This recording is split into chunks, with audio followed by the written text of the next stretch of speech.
LSU, the 2023 National Coach of the Year, led the Tigers to the 2023 national title. So we'll bring up Coach Johnson, have him make some opening remarks about the aftermath of the title, what the past couple of months have been like, and then, of course, look ahead to 2024. So, Coach Jay Johnson.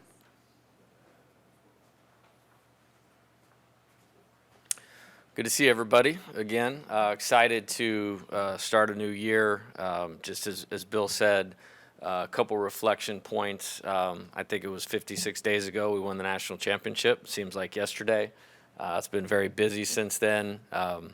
We'll have appropriate time this fall to celebrate that team and its accomplishments. And as I've said before, it's a national championship team, which was our goal. But I also believe it will be regarded as one of the greatest teams in college baseball history. Not just the talent, but the consistency and approach, performance, and execution is something that you don't see hardly ever, and truly special team. Kind of where we went from there is we had the celebration on the Wednesday after we won. Thursday and Friday we had exit meetings with our players. Very proud to say we only had one player enter the transfer portal off of last year's team. So the collection of guys that could return decided that LSU was the best place for them to continue their career, and will help us move ourselves forward as we get into 2024 as well. And then we went right into a very busy month and a half relative to recruiting, finishing up this roster. Obviously, the transfer portal has changed the dynamic of how we do business. And then the MLB draft, which we were very successful with, only losing one of our incoming recruits to the draft, and which we think is a really talented, a smaller but talented class to add to those returners to get us off on a good note. And then the last couple days or week has been about reassembling a new coaching staff. Again, for the third year in a row, I think it's a sign of success that people want to get our people as part of their organization. Of the full-time assistants, the four that we've had here, three of them have become Power 5 head coaches within 1 year of being at LSU. I think that speaks to how people view LSU in terms of college baseball, and then the quality or the operation of our program right now, and I'm really excited. And as those guys get opportunities, the way I view it is it allows us opportunities to even further improve what we're doing here, and I believe we were able to do that, in bringing in Coach Yeskie and Coach Rooney. So we've needed time and are still in the midst of getting ourselves fully organized to press forward and put forth the effort that it takes to be the program that we want to be in 2024. And so that's been very fast. Some information for you as far as fall dates. We'll be in 8-hour weeks or skill instruction and strength and conditioning from today. We'll start in on that until October 4th, which is a Wednesday, and then we'll start our 45-day fall practice window on October 5th, the weekend of fall break. We'll run that to, I believe, November 20th will be the third game of the Purple and Gold World Series. So the key dates in there: November 5th, we'll play at McNeese, and then November 12th, we'll play Louisiana Lafayette here at home. And then the following weekend, that last weekend, will be the Purple and Gold World Series. So really excited about that. Relative to remarks on the roster, and happy to answer questions after you've talked to these guys and they've answered questions. Excited about what we have. I think each year you get a better feel for what's needed to compete at a national championship level or at the top of the Southeastern Conference, because those are all one and the same. I mean, our league is, running laps around the rest of college baseball in terms of where the best players, programs, and coaches are right now. So keeping pace, with that, it was a big effort. Obviously, great team, one of the best teams in college baseball history last year. You're only going to get to that point with not just talent with skill that has an enormous amount of experience, and that encapsulated our team last year. And at the same time, we're excited about what those experience will do to propel us forward. I think we had more freshmen at bats than just about any team in the SEC. Obviously, in the College World Series, you had freshmen pitching significant innings, Griffin Herring and Gavin Guidry. So we feel good about that part of it. I really like, what we've assembled. I think there's a blend of, there's a few guys that were key parts of that run on the position player side of it. Then there's a grouping that were also key parts of that team at a point during the season where it's third time now to take a step forward. And as I mentioned earlier, players make their biggest jump usually in our program between year one or year two of us arriving or them arriving on campus. And we have several candidates for that, and I'm excited to dig into that next phase with the Brady Neals, Paxton Klings, Jared Jones of the world on the position side of it. And then we tried to supplement what we needed to do, obviously, with the high school class and the portal.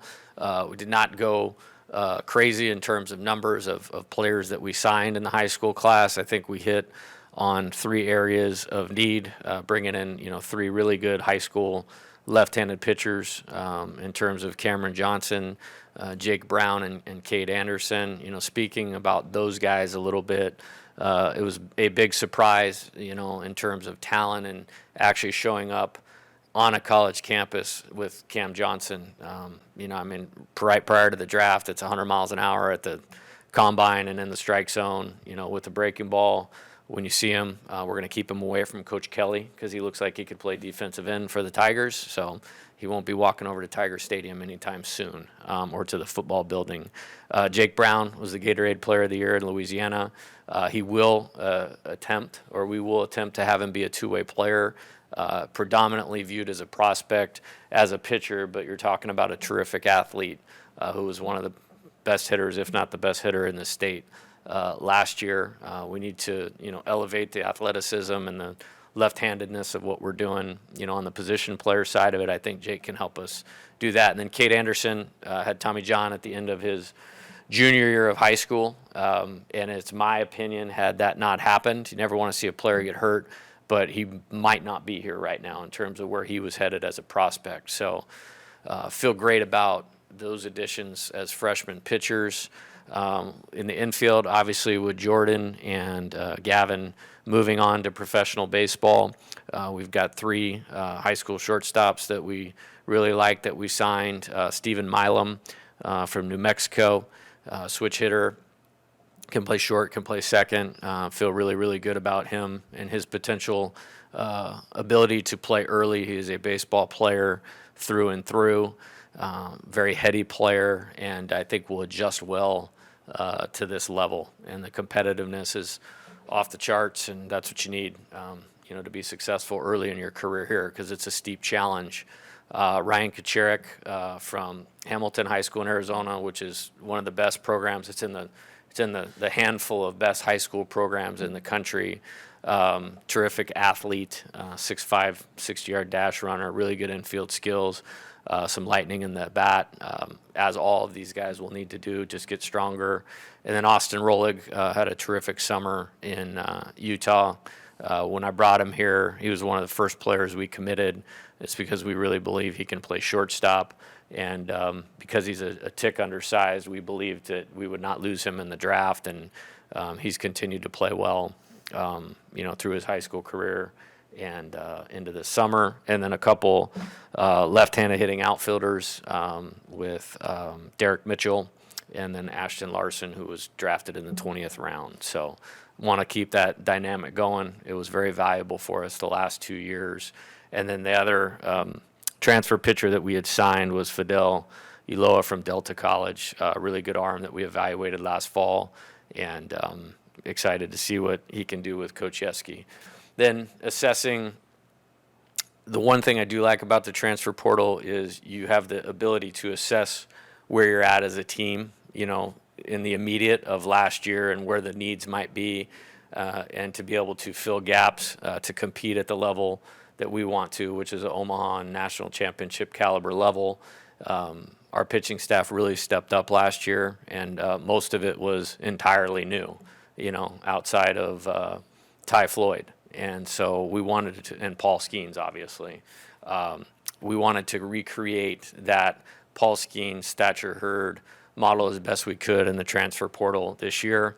Getting Luke Holman from Alabama was a massive recruit for us. I think he was one of the 4 or 5 best pitchers in the SEC last year. As we prepared to face Alabama, and even though Luke didn't end up pitching, I remember walking down the hallway to Jamie Tutko, and I'm like, this guy's pretty good. Chase Dollander, who was the 7th pick in the draft last year from Tennessee, I was like, that's kind of what this looks like to me right here. So really, really excited to add Luke. Gage Jump from UCLA was a very highly sought-after prospect in high school, decided to come to college, turn down money. Once he went in the transfer portal, we had pursued him aggressively. He chose UCLA over Arizona, so there was a lot of history, with Gage in the initial recruiting part of it, which probably helped us have a little bit of an advantage, in that regard. Cade Woods, reliever from Alabama, Louisiana player, was very excited that we had interest once he went in the transfer portal. And then Justin Lohr from Xavier, lefty, tough angle, really good physical pitcher, competitor. Had a great season from a stats standpoint last year. Closed out the game against Vanderbilt in the NCAA tournament against them. I think all 4 of those guys will blend well with the returning pitchers that we have to form a really, really good pitching staff. I think that if you ask me on paper, I believe that will be the strength of our team in 2024. And then on the position player side of it, again, kind of looking down the microscope of what does it take to compete at the top of the Southeastern Conference. I really, really appreciate Jordan Thompson and what he did for us the last 2 years. Him and Dylan Cruz were the only 2 players that started every game of 2022 and 2023. Having a veteran presence in the middle of the infield was going to be super important. Adding Michael Braswell from South Carolina, really like his skill set in terms of what he does. Played very well against us. And I think there's another tick in his game that we can get on the development horse, so to speak, and go get and help Michael be a really, really good player and pro prospect out of LSU. And then adding Mac Bingham out of the University of Arizona, really, really good addition. Had 92 hits last year, like around 360 with doubles power, home runs power. Completely thought he would get drafted. Massive surprise that he didn't. And then obviously having the history that we did of coaching him for 2 years, recruiting him. Once he was not going to go to professional baseball and kind of settled that he wasn't getting drafted or not going to sign a free agent deal. Obviously the previous relationship thing helped out there. I think he will add a presence that we will be missing from those guys last year when you talk about a Cade Beloso, Gavin Dugas, Braden Jobert, those guys that had those 2 years of playing for us and had that high leverage experience. That will be the thing that we need to work with this roster the most on is getting them towards those competitive and professional at-bats that help our team win. And then obviously there's a few more players on there. Certainly don't want to leave anybody out in this that we feel like will give us some quality depth, and really looking forward to developing the pieces right now. Nobody is a starter at this point in time. There's no bullpens. There's not a position on the field that we go like, hey, that's done, that's locked up, that's where that player is going to be. So excited about this roster, excited to get to work with them and reinvest in 2 things. And number one is I think it'll be important, and we'll talk way more about this as we get closer to the spring, but you want to emulate some of those positive qualities that have been built as a foundation over the last couple years here in terms of how we roll, so to speak. And then there's an element of moving on and kind of forgetting 2023. We'll celebrate that at the appropriate times, and then it'll all be about this team. It's their time now to step to the forefront, and really excited to get to work with that. So I'll be back in a little bit.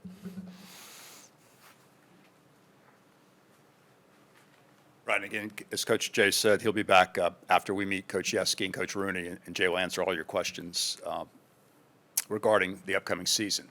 So it's a pleasure to welcome to LSU Coach Nate Yeskie, who is LSU's new pitching coach, and it's great to have him on our side now. We faced Nate Yeskie many times over the years. when he was the pitching coach at Oregon State. And of course, he helped lead Oregon State to the 2018 National Championship. Most recently, he served as the pitching coach at Texas A&M prior to coming here to LSU. So he's very familiar with facing the Tigers. Now he'll be one of the Tigers. Actually, we talked last week, and his very first experience in the old Alex Box Stadium was as a player. He pitched for UNLV at the 1996 regional at the old box. Coach Bertman will remember that was the closest game that LSU played in the postseason until the national championship game. It was a one-run win over UNLV. Great defensive play at the end of the game that helped the Tigers win. So Nate maybe will share some memories about facing LSU back in the day. So pleasure to introduce now our new pitching coach, Nate Yeskie.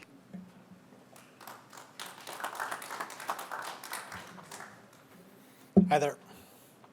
Appreciate you guys coming out today and getting a chance to go through this process a little bit with, I guess, a new face. Hopefully we can continue to build upon the tradition and continue to develop the guys and help them win ball games for the Tigers. You know, in speaking with Coach Berman, it's funny that a lot of those things tend to get lost in, you know, really the landscape of college baseball, where, you know, our job is to help get guys better, no doubt. But when you look at what that really is, I think kids, when they come here, they have envisions of playing in Omaha. They have envisions of playing in major league stadiums one day. But to get to those points, you have to win for the Tigers. And you have to do the things that you need to do on a daily basis that's going to help you become a better player and ultimately help you become a better teammate that, you know, ends up being really something that, whether you're a reliever, whether you're a starter, whether you're a guy that comes in on the back end of the game, you help the Tigers win. And that's what my focus is going to be with this group of guys this year. That will continue through next year as well. And we will hopefully continue again to build upon the tradition that's been set here by so many guys in the past. And there's such a long list of names of contributors. And I think that's one thing that, if really stands out to me, looking from the outside in and now taking a chance to look at it from the inside out, is where do those guys fit in, how do they fit in, and ultimately we want them to contribute in any capacity, whether that's in a short stint facing one or two guys, or get us as deep as you can as a starter. So if anybody has any questions. You guys wait for Ashley to give you a mic. Hey, Nate, Cookie Riley with The Advertiser. I was sort of curious as to, this roster's got a lot of left-handed pitchers, and what's sort of your philosophy on the importance of having that really heavy balance of lefties and righties? Because I think you guys have more lefties this year than righties. Well, no disrespect to right-handers, but you know, you can never have enough left-handers. And my track record with being fortunate enough to be in the dugout with left-handers over the years, they've kind of paved the way with the success. I think there's some different things that are unique that they possess, being able to do some things relative to the running game with guys in front of them, certainly to offset some of the better left-handed bats who maybe didn't necessarily get to face those guys in high school. So now it's a different look for them. But with the young ones, I think there's a balance. You look at experience with Herring, as Coach Johnson had mentioned earlier, Ackenhausen, guys who have been through the battles and have some experience, and now you're starting to get in those younger guys with Anderson and Brown and Johnson. You know, there's a lot of things to like with the pieces that are there. And a guy like Gage Jump, who's worked on the West Coast, the game's played a little bit different there. So each one of them is going to have some growing pains. Each one of them is going to have some things that I think they can impart upon the group and help those guys accelerate their game. And that'll be fun to kind of get those guys going. But I like the number that we're starting with, and hopefully we can continue to get all those guys in the mix. Hey, Nate, Matt Moscona from ESPN Radio in Baton Rouge. If you would, maybe just why you chose to leave a really good program at A&M and join Coach Jay here at LSU. Well, I think that you could hang your hat on many things. It starts with Jay. It starts with the history of the program. It starts with really what I believe that he's building here, or adding to, I should say, because this place has certainly built a tremendous foundation, and I think is really kind of the beacon of college baseball. And when you look at what Jay's been able to do in a short time, our time together in Arizona, while we didn't get to the top of the mountain in our second year together, I think we're still kind of in the midst of that because I really don't count that COVID year, so we've still got some time on the clock. But having some conversations with him and getting an understanding of how he lets me work and develop with our guys, we've got a good working relationship with a lot of things that we're familiar with.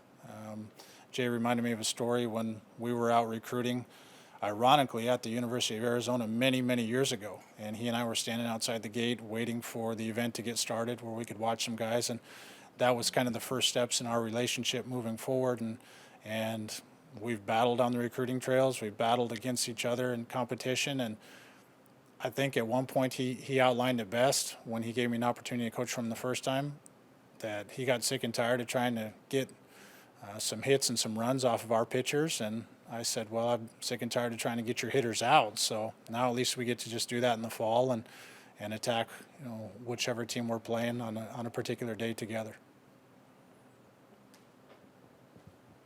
Hey, Coach. Glenn West, Go 247. Just the last couple of years of being in the SEC and coaching in this conference, what have you learned about that you can kind of take into this job and how you can continue to grow the pitching staff here? Sure. I think that when you look at it, there's certainly a larger population base east of the Mississippi, so there are more players to draw from. The style of play is a little bit different. I think a lot of times your players allow you to play it in a certain fashion. There's a physicality with certain players that you look at. The home run is certainly more prevalent. Strikeouts are also more prevalent. But at the end of the day, it's still baseball. And the team that tends to play it the best is the team that ends up on top when it's all said and done. So having been through it, it's interesting because you experience some things differently. I haven't been to some of the spots in this league, so when you walk in, you get a sense how does the park play, what do the elements have to do with it. Sometimes how does the fan base impact the game or how does it not. But I think I've scratched off just about every team in this league now as far as having played against them at some point, whether it be in the postseason or in the regular season the last couple of years. So there's a lot of things, and it's constantly evolving and moving based on how their rosters change and how ours does. So it's been a learning curve, but I think that we picked up on it pretty quick. Hey, Coach Matt Trent, Channel 2 here in Baton Rouge. Can you just describe or give us a outline of your pitching philosophies, how it relates to development of arms, just how you are as a pitching coach and how you get the best out of pitchers? Yeah, I think you got to identify what they do well and look for some of those areas that you can start to make some progress in a quick fashion. Naturally, they want to be as a competitor, they want to be the best at everything that they can do, whether that's have the best fastball on the team, the best breaking ball, the best command. We need to narrow it down and focus on the areas that they can control, and then do that in an aggressive fashion. Try to get to whatever they do well, and whether that's get 3 outs for us in the 8th inning or whether that's get us as deep as they can in the game from the beginning, then we'll identify those things for each guy. But ultimately, I think it's helping them become the best version of themselves, both on and off the field. And then when they represent LSU, it's not just between the white lines, it's outside of that. So we take a pretty comprehensive approach into a lot of things that we feel like can benefit them and then ultimately help the university and the program as a whole. Yeah, Ron Higgins, Freeport Bossier Journal. This is a third pitching coach in 3 years, and all these guys have different voices in their heads. So how does your voice get in their head and not get confused with the voices they've heard before? I guess kind of the best of everybody to kind of create a really good pitcher. Sure. I think you start out, and we'll have some discussion here shortly with the pitching staff as a whole, but if you get into professional baseball, you're probably going to have a different guy at every level. So they're getting a head start on that. The other side of it is I'm familiar with JK and I'm familiar with Wes and how they've gone about things, having crossed paths with them. JK certainly more than Wes, but you try to make sure that the player takes some ownership.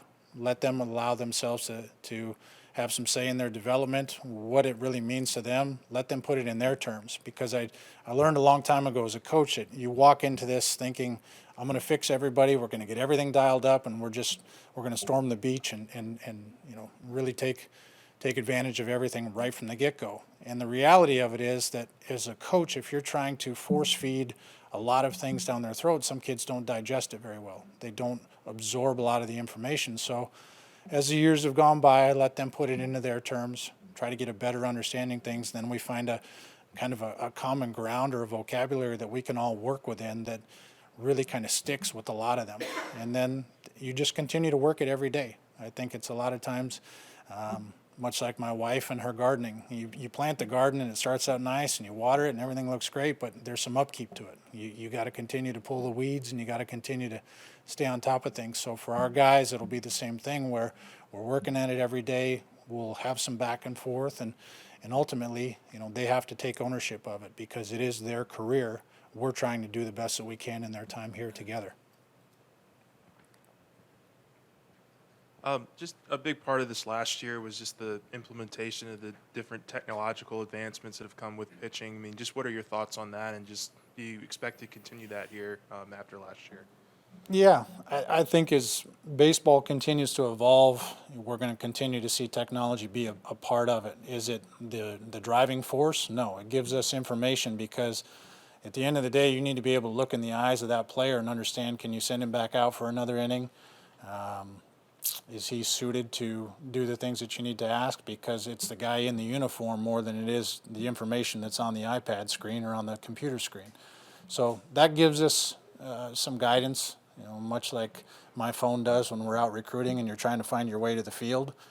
That helps you get there, but you're still the guy driving the car. And it's ultimately going to be the player that gets it done. And a lot of times, too, I think that the information can be misleading because once you get in the competition, it might say this guy struggles with a breaking ball or he struggles with the fastball or whatever, and then all of a sudden that hitter doesn't look to be struggling with that particular pitch. So you need to be able to adjust on the fly and have some understanding that just because that's what it says, we're not going to be so connected to that and so ingrained into that's the way it's going to be. But we will continue to utilize it because I do think it gives us some feedback to understand our guys making some growth and some strides in certain areas. How excited are you with this freshman class, especially with a guy like Cam Johnson, who a lot of us here didn't really expect to come to LSU in the first place? Extremely. When the first time I saw him walk in the office door, I thought maybe he was an upperclassman, and I had to do a double take because physically he looks like a Aroldis Chapman to me. I mean, he's a kid who's got background in strength conditioning with his father. He's put his time in, and he's put in the work. Talking to Brown and talking to Anderson and some of the other younger guys, it's exciting because for them it's new. It's something that for them LSU means the world, and they want to make sure that they maximize their time here. So my job is to match that excitement level with those guys and be able to really kind of pave a path for them based on, one, my experiences in this league, two, my experiences in the postseason, and then try to mesh those things together with the things that they do well, and then make sure that they're ready because I think a lot of times we look at it as, okay, they're freshmen. Well, they've been playing travel ball and they've been playing at a high level for a long time. Freshmen in the sense of they don't know maybe what the conference play looks like. They don't know what those challenges are that come with traveling now and managing your time and your schedule. But beyond that, when you start looking at their pure talent and what they possess, it's certainly a good place to start. Yeah, Coach, you took the job a few days before the draft. Aside from Johnson, were there any pleasant surprises as you were watching the draft? I think I've watched swings with Larson. I mean, there's some good swings in there that he possesses. Having Travinsky back, having Milazzo back, I mean, you're talking about a lot of experience behind the plate. Guys that know how to play in the postseason, guys that know how to help guys that are on the mound managing at bat or managing an inning, and that calming presence and that calming influence of guys who have played in the postseason, played for a national title, and even just gone through a Tuesday game where maybe you don't have your best stuff and they're able to kind of smooth out the wrinkles or calm the waters for those guys.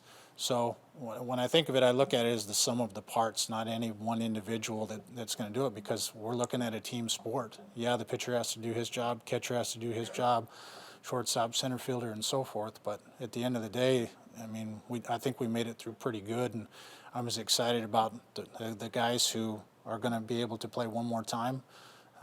here at Alex Box as much as I am for the guys who are going to go out there and play for the first time. Leah Van, the advocate.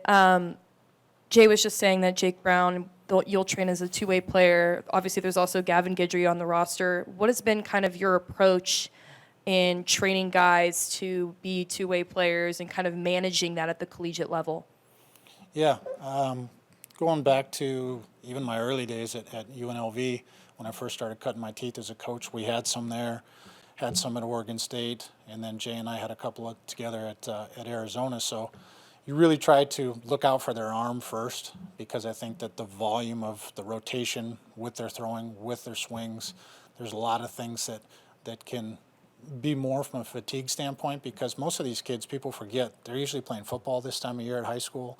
They're not doing baseball heavy activities.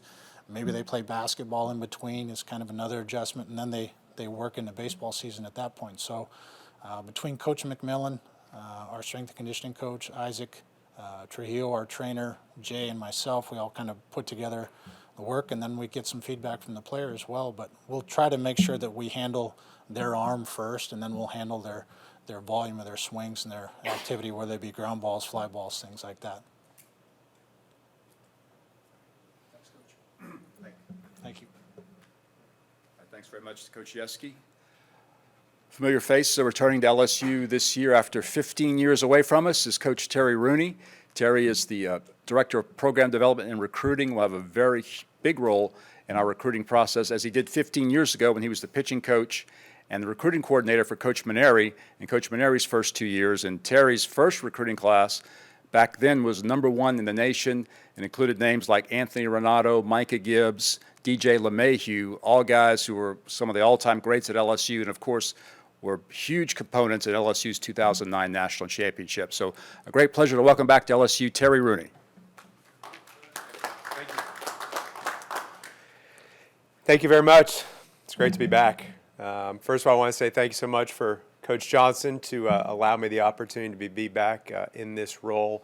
It is something that Coach and I have talked for the last few years at different times about trying to find a scenario or different potential opportunities, and I can tell you I was all in, ready to go at any time, and for this to happen right now is extremely exciting. So honored to be back, and also the chance to work alongside this amazing coaching staff and support staff that we have. Certainly coming off a national championship, but I know that this is what LSU is about. It's about being the best.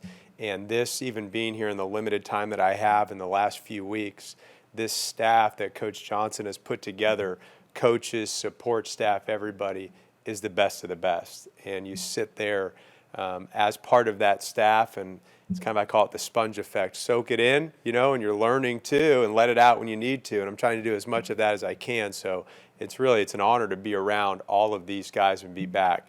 I told several people, I says, it's amazing. Bill said 15 years. I can tell you this, it does not seem like it.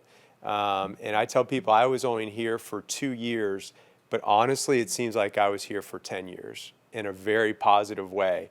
And the other day we were around Coach and several alums, and I was trying to get my arms wrapped around, why is that? After 2 years, truly, it seemed like I was here for 10. And it's very easy. It's about the people. It's absolutely about the people, not just the players in the program, the coaches, the administration, Baton Rouge, the community. And obviously, at that time, back then, it was a special turnaround, so to speak, in what we did in a relatively short amount of time. And I think those bonds and those relationships, as you hope as a coach, is something that'll be with you forever. Because as a coach, although I'm not in a coaching role right now, I think it's irrelevant. No matter what role you're in collegiate athletics, you should be in coaching for one reason, and that's the impact of lives of young kids. And if when you're impacting their lives, there's so many different ways of doing it. And I feel like in those 2 years that I was here, hopefully we made an impact on them, but they certainly made it on me.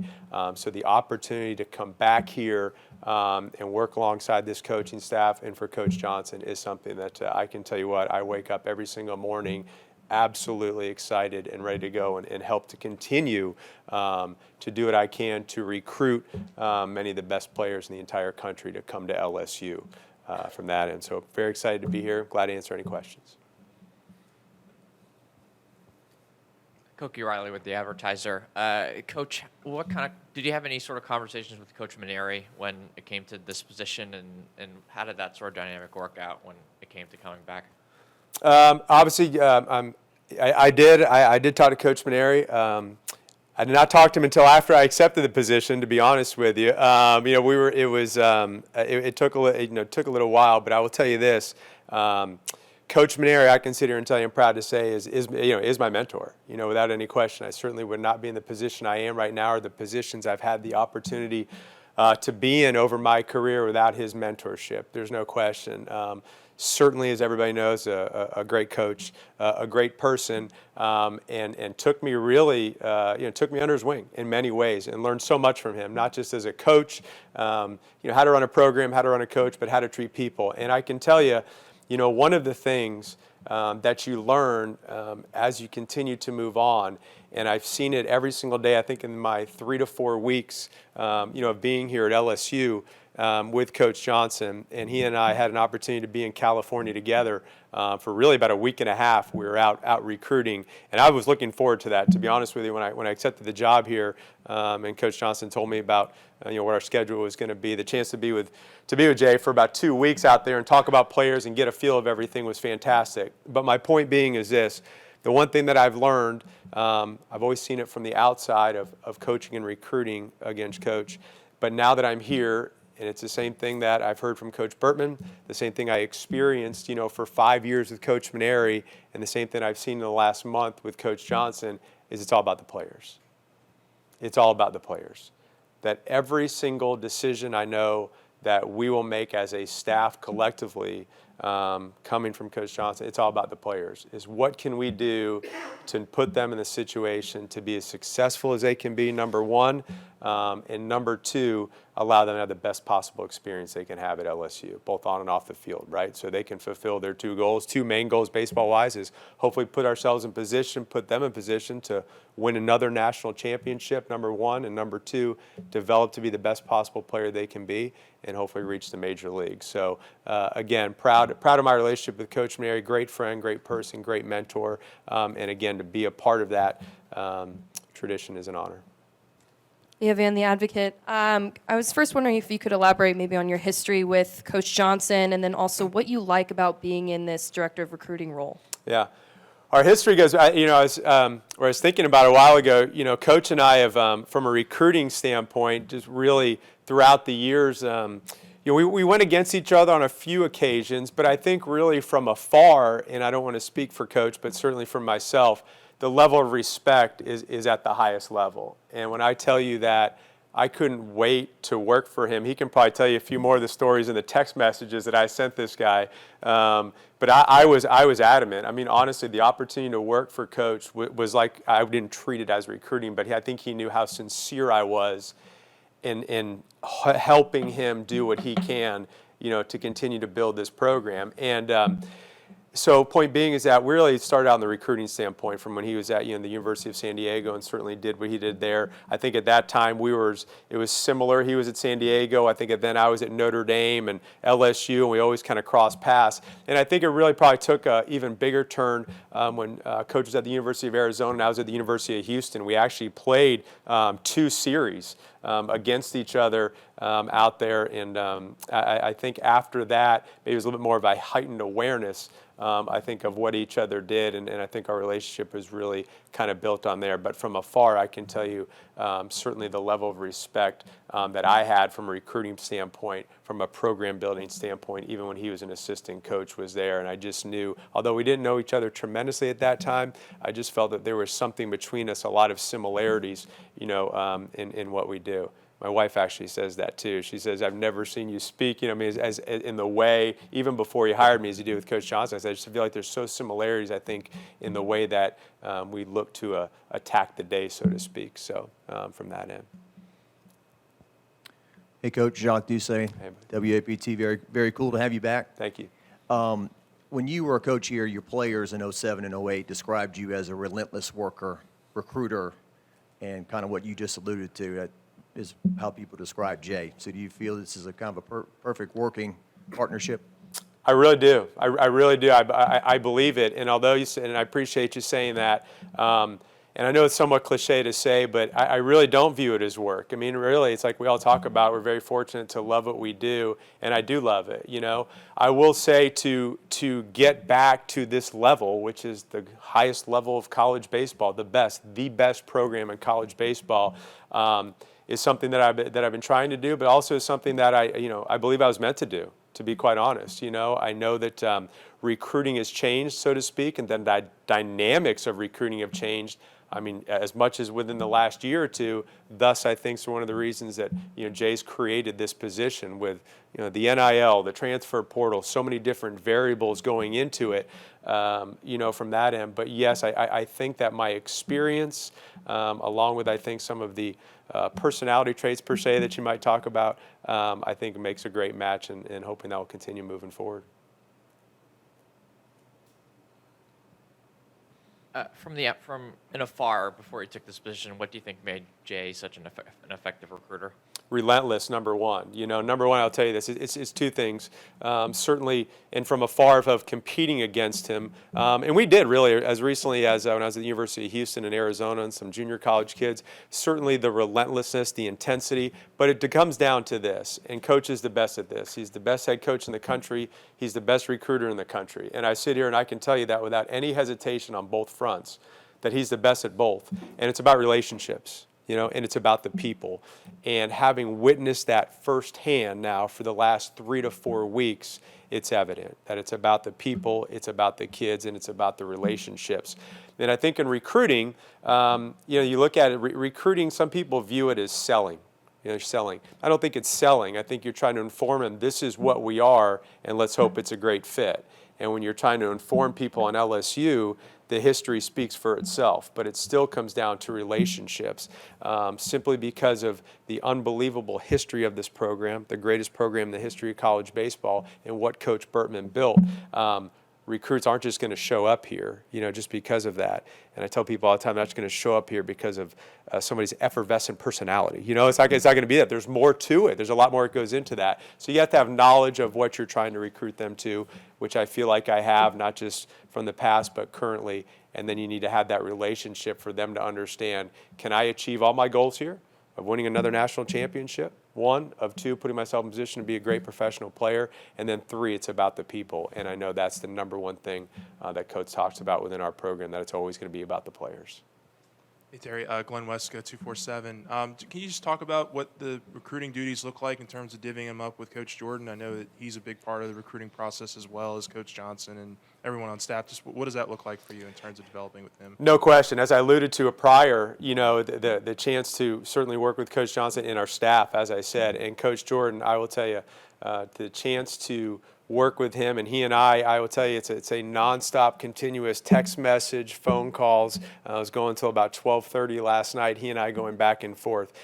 He is so many of the qualities and attributes that I spoke about with Coach Johnson from a recruiting standpoint. Boy, Coach Jordan has every single one of them, and it's history shows that you are who you are, and what he has done throughout his career. The best of the best, the best assistant coach recruiter in college baseball, what he has done, not just in his time here at LSU, but what he did at Duke, Appalachian State, and all of his stops. So, I think really my job is to assist wherever I can. In any dynamic that I can do. There's no job, so to speak, no task that I'm not willing to do. My job is to assist all of these guys in any area that I can, and that's really what we're doing with Coach Jordan. So I think it's to be a little bit of everything, right? It's evaluation. Number one, it's recruitment. It's all of those areas. So, and I think the positive is this, and I think Coach will talk could probably touch base a little bit more on it. The position, because it's new, Coach has created it, and we're just moving into it, it's somewhat fluid, meaning that I think there's some different variables that can happen as we're trying to figure it out. As a matter of fact, we were talking about this morning, about 8 o'clock this morning, some of the things that we're trying to accomplish, number one, but how do we do that? So it's a little bit of a combination. But yes, to work with Coach Jordan and his recruiting prowess and what he's done, very honored to do it. Hey, Terry. Matt Moscone, ESPN Baton Rouge. A little bit along what Glenn was saying, what were the conversations like with you and Jay about, because this is a new position that's been created, what did it look like? And also, this place physically wasn't here last time you were here. Thoughts on, the facilities? The facilities are incredible. You know, I saw Coach over there, Mr. Potoff, and you know, not to go too far deep into it, but you're right. My last year here was the last game ever played. You know, in the old Alex Box, Game 3 of the Super Regional, still probably the greatest experience I've ever had in collegiate athletics. I think about it all the time. I think, what was it, 3 back-to-back home runs in the bottom of the first, and I remember I just kept sitting there. I said, man, we just put up some zeros. Just put up some zeros. You know, I remember in my mind doing that. But certainly that was an awesome opportunity. We actually came back here, ironically enough, the very next year when I left LSU to accept the head job at UCF. We came back here and played the very next year. And total just irony of the situation. Meaning, you know, because scheduling is done in college baseball well in advance, kind of like probably football and basketball if it's that far out, but the weekend series are done 2 or 3 years in advance. And I remember Coach Maneri and I were saying, let's just cancel. We don't need to play. And, of course, you know, I'm the young, let's go. Yeah, we're playing, you know. And it was not good. It was not the Advantage Tigers that weekend, I can tell you that. But I also remember this is kind of a great story, Matt. I also remember at that time, and it shows you what LSU and how it's viewed even on the outside. I remember I told my athletic director who just hired me that year, I told him, I said, listen, I'm going to be the least low-maintenance coach you'll ever have. So if I come to you and I ask you for something, it's going to be important. So I'll never be in your office. So I remember I walked in there right around Christmas. And I looked at him and I said, hey, I have my first request. And he said, all right, sit down. You know, what's that? I hadn't asked him for anything. I said, I want you to come when we go to LSU. I said, I want you to come on the trip because I want you to see what it's about. I said, I want you to see what college baseball is about. I want you to see what the best of the best is. And he saw it that weekend, you know. So I saw it firsthand from that end. But you're right, the facilities are it. Everything is here. As everybody knows, everything is here for our players and this team, as shown last year with what Coach Johnson did, not only for the program to be the best they can be, but for the players to be. You know, and I know there's a difference. It goes together, but a team and a program. Every single year, a team has the opportunity to be the best, and that's why this program is sustained, you know, without any question. Thank you, Terry. Great, thank you. Appreciate it. All right, we'll go ahead and we'll bring Jay back up, and we'll have Jay answer your questions, and that will wrap it up for today. So, Jay.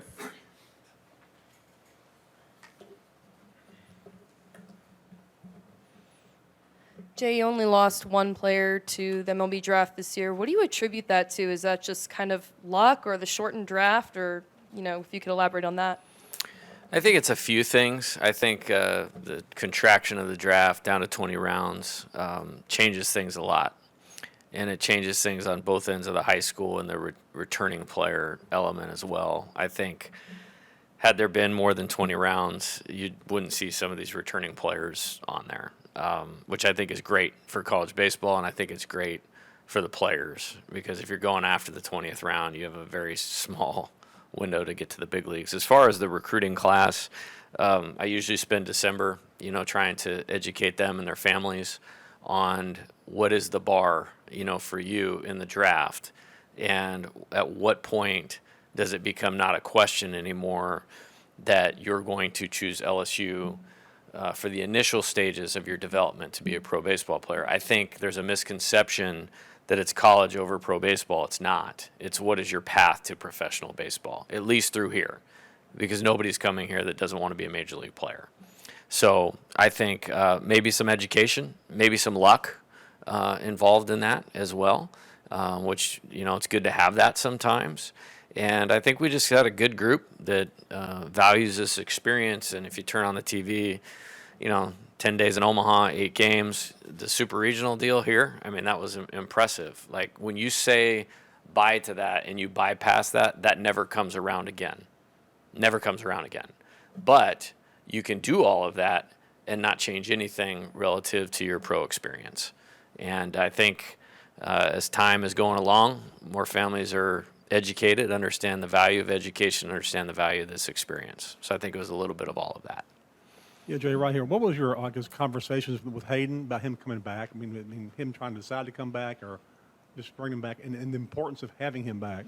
Yeah, it was important. I think I'm very big on trying to be very honest with players about what is best for them, and sometimes it's their time to go. I mean, obviously those guys at the very top of the draft, no question, it was their time to go. I would have loved to have had Grant Taylor come back, but if they're going to give him $1.7 million when he didn't even have to throw a pitch during the season last year, it's a pretty good deal for him. You know, you have to look at things for each player. With Hayden, it was like, look, you've played pretty well. I mean, you could make an argument that outside of Dylan, the end of the SEC schedule, the SEC tournament, the regional, the super regional, there was not a more valuable player on our team. And he's had some history with injury, which maybe made it a little bit of a checkered deal for teams. Like, what do we really have here? There's not many people that have the power that he has, or even the arm strength. You know, we saw it in Game 1 of the College World Series. So I worked hard on him.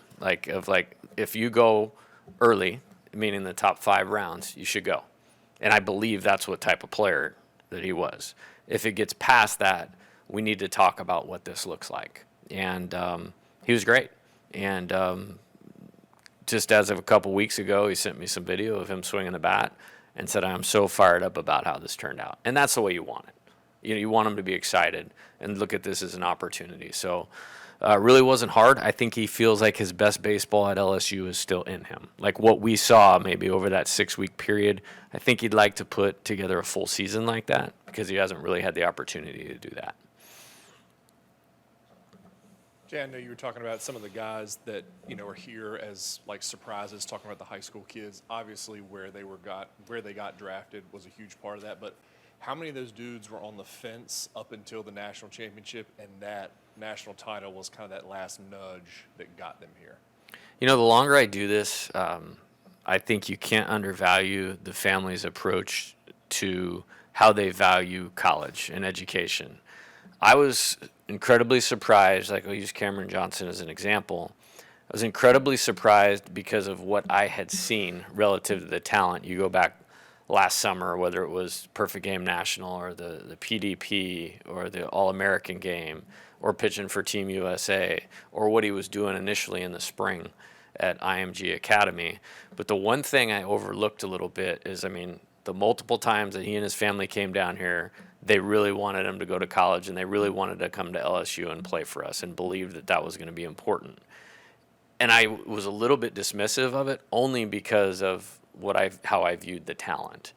So I think that is something that I pay attention to going forward. And, you know, a really unique story is while we were in the College World Series, some guys last year that signed pro contracts for like over $2 million, 2 of them texted me and said, I wish I would have come to college. So. Coach, with Caleb Appleby, is there any sort of update on him? I know he missed all of last season. Yeah, he looks healthy to throw. His body is in good shape. Coach Yeskie is going to start meeting with the pitchers today, and then we're going to start their throwing program. It's August 21st today. The first inter-squad game will be October 5th. So they have plenty of time to ramp up and get in shape, which we do that on purpose. I like doing the later fall because it gives the pitchers this time to get themselves ready, and then we get a more accurate representation of where they're at. And it'll be important for him, you know, to get on it, use this time well, and then be ready to go in the fall. Jay over here. With the addition of these 2 coaches, specifically your history with Nate and Terry's experience in the game and various stops, does it open up an opportunity for you to maybe do something else, do something less? Was that part of the thought process on getting these 2? I don't know if do something less. I don't know if that's in the DNA, but the familiarity, big deal. You know, I mean, I'm really proud of our staffs that we've had here just in 2 years. I mean, you're talking about great coaches, you know, with great families that made great contributions to what we were doing. Like, I love those guys. I mean, they've become some of my best friends in the world, and it's great that they got to move ahead. And that's part of what we do here. However, this program being in a position for long-term success is the most important thing to me. And I think just a word or a thought that came to my head was stability. And maybe understanding what we could get out of both of their skill sets. I think they're two of the best pitching coaches in college baseball. Coach Yeskie is going to be the pitching coach. I think understanding how the dynamic would work in the dugout, you know what I mean? Our communication, together relative to when you're in those battles, evaluating this pitching staff as it was coming together and maybe foreseeing some of the pieces that we may have by the time we got to the first day of school. I thought he was a great coach for this pitching staff also. And his skills and what I view him as the best at will match very well with them and put them in position for success. And then with Terry, I've literally tried to hire him for like 4 out of the last 5 years. And it was a really close decision. When I brought Dan here initially, between Dan, Josh, and Terry, like that was the pool. And then, last year with Josh, and basically the only reason the decision was made was because they were on the position player side of the ball. And that first year I wanted to get off to a good start. And I knew Coach Fitzgerald's one of the best coaches in the country, in my opinion. And that's what we needed at that time for the program. And he deserves a lot of credit for some of the guys that we brought in that helped us just win that national championship. And then I liked where we were going with that, and it was literally the same thing with Josh. And on top of that, we needed to improve behind the plate, so we got a good catching coach, a guy that could coach third base, and that could also recruit. But Terry, and those, that interview process was so impressive to me. And as he mentioned too, we'd competed against each other, 4 players and on the field. It's like, okay, eventually getting this guy a part of what we're doing. And as the deal started to matriculate with Wes, and maybe shifting the vision and looking at, other SEC programs had passed us up in terms of staffing. Like we were behind, no question about that. And so presenting that, we were able to, add the position, utilize a skill set, which I think he's as good as anybody in the country, and on the field. One of my favorite parts of this so far is players are in the office and seeing him talk to them. He's going to provide tremendous value. And what I've tried to do with all of these positions here is get somebody that they're overqualified for the position. And I know that sounds strange because it's LSU. I believe we have like 4 or 5 coaches in the building that could be head coaches at a Power 5 school right now. And I think both these guys fit into that category. I know that Gavin Guidry played shortstop this summer. What are your thoughts on how to approach him this coming season? Is he going to be a two-way player, or has that conversation been had? Well, he did not play summer ball.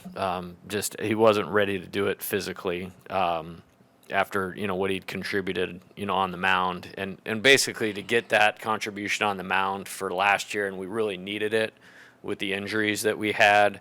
He had to shut down everything he was doing on a position player side. So there were no more ground balls. There was no more swinging the bat.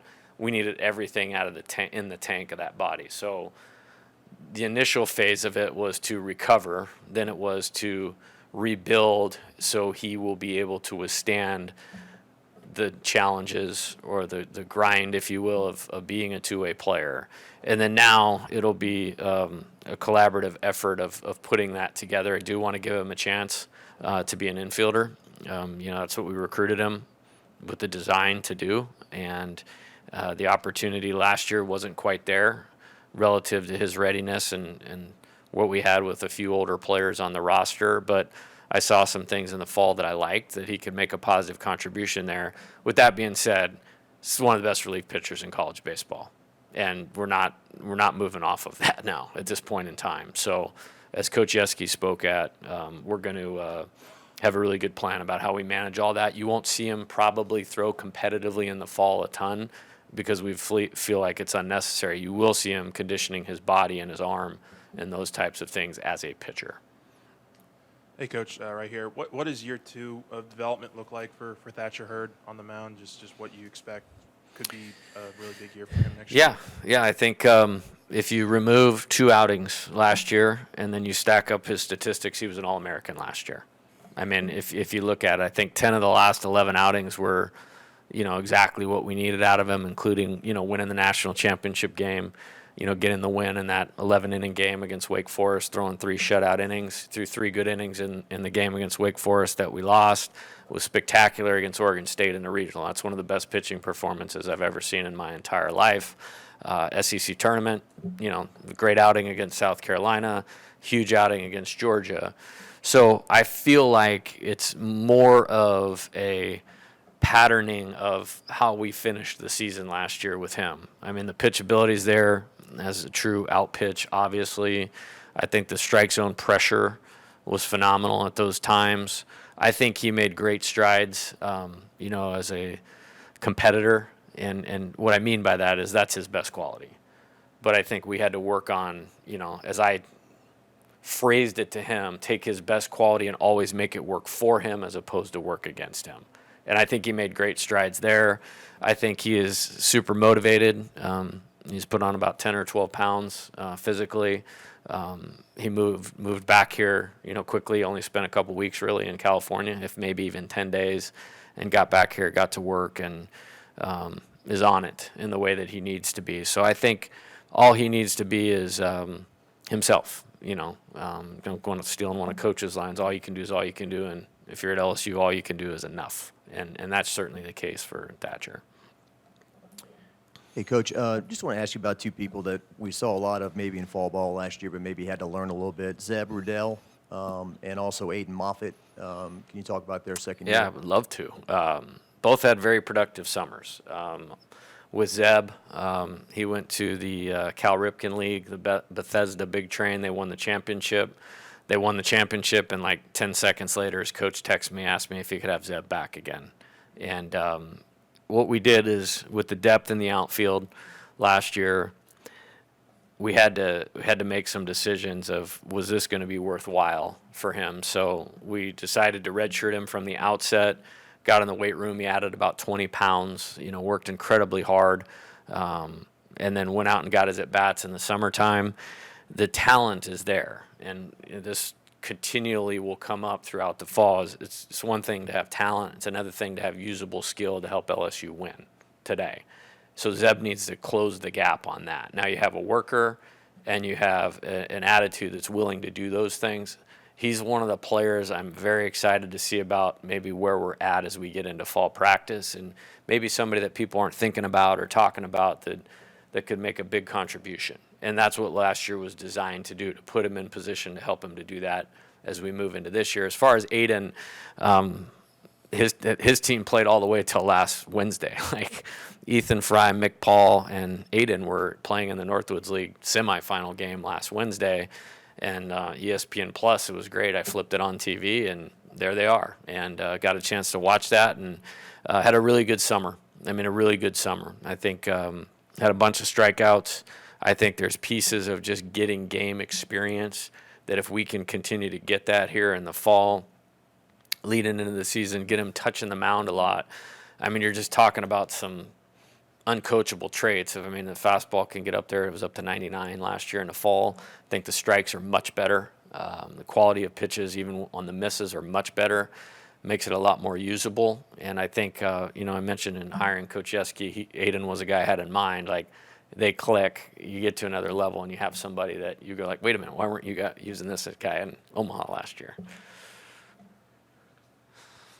Coach, Stephen Milam, if I'm pronouncing Milam correctly, LSU has had pretty good track records with infielders from New Mexico.